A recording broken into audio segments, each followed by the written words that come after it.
There is some big questions that kept nagging me as I was testing the iPhone 16 Pro Max. Does the larger screen make it compelling or too big? Is the new camera control a game changer or a gimmick? How well do the Apple Intelligence features actually work? If the iPhone 16 Pro Max has the best iPhone battery life ever, how long does it last? After testing this flagship phone for several days, I'd say that it is indeed a handful, and while I am encouraged by some of the Apple Intelligence features I tested in a beta that's arriving next month, more AI capabilities will be coming later. Still, the battery life from the iPhone 16 Pro Max is insane and the camera's predictably great, so this is one of the best phones money can buy. Apple clearly still has some catching up to do with AI, and the design hasn't changed much with the exception of slightly slimmer bezels. But this is the new iPhone I'd buy with my money. I have been a Pro Max user for years, since the iPhone 11 Pro Max, but after testing the new iPhones, I'm actually torn about the iPhone 16 Pro Max. It has the largest display ever of any iPhone at 6.9 inches. Yes, the thinner bezels help keep the device somewhat compact, but it is still taller, wider and heavier than the iPhone 15 Pro Max, which I thought was the near perfect size and weight for a big screen phone. I have gone from feeling like I cheated the system to feeling slightly cheated. This might be an unpopular opinion, but I think the new Pro Max is a little too big, at least for my hands. It's more of a stretch now to do simple things like scrolling through web pages or TikTok, and once you put a case on your iPhone 16 Pro Max, it's like a mini tank. The good news is that the Pro Max is built to be more durable. In addition to having a titanium band, Apple claims that the improved ceramic shield display on this model is 50% tougher than the last generation. We can't drop these units, but on paper it's encouraging. The iPhone 16 Pro Max comes in 4 colors: titanium white, titanium black, natural titanium, and desert titanium. Our iPhone 16 Pro came in the natural, which looks fairly modern, but I prefer the desert color as it pops more. The iPhone 16 Pro and Pro Max displays don't get any upgrades in terms of brightness or refresh rate, but they are still among the best OLED panels on a phone. The only main difference is that the screens can scale down to a minimum of 1 nits, which means you can use your phone in bed without disturbing anyone else and get an even dimmer alarm clock.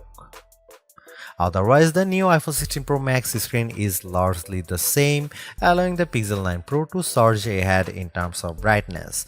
We measured a max of about 1500 nits for the iPhone 16 Pro Max, while the Pixel 9 Pro XL hit more than 2300 nits. Outside in direct sunlight, the iPhone 16 Pro and Pro Max were both dimmer than the Pixel 9 Pro XL, though Google's phone dimmed faster over time in response to the heat. The iPhone 16 Pro Max gets a bunch of camera upgrades, starting with a new 48 megapixel fusion camera for the main shooter that's designed to read data faster. The result should be zero shutter lag and faster focus. I took some shots of people passing by on scooters and moving taxis at the same time on the iPhone 16 Pro Max and iPhone 15 Pro Max, and the new iPhone was indeed faster. The results were not necessarily sharper though, as you can see in this side-by-side comparison. Here are some camera samples of iPhone 16 Pro Max.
The iPhone 16 Pro Max is indeed an iterative upgrade, and maybe it wouldn't feel that way if Apple Intelligence was available today along with all the promised features. Instead, it's going to trickle out over time, so I would not to be in a rush to upgrade. Having said that, I think that iPhone 16 Pro Max is the best phone money can buy right now if you want the biggest screen and longest battery life. It lags in zoom versus the S24 Ultra, but you get more endurance, better camera quality, and plenty of creative features like photographic styles and audio mix. I actually preferred the AI capabilities of the Pixel 9 Pro XL series with its smarter Gemini Live voice assistant and other features like Add Me for photos and Pixel screenshots. But the Pixel's performance and battery life trail the iPhone 16 Pro Max. For me, the iPhone 16 Pro Max retains its title as the best phone, but it's not because of Apple Intelligence.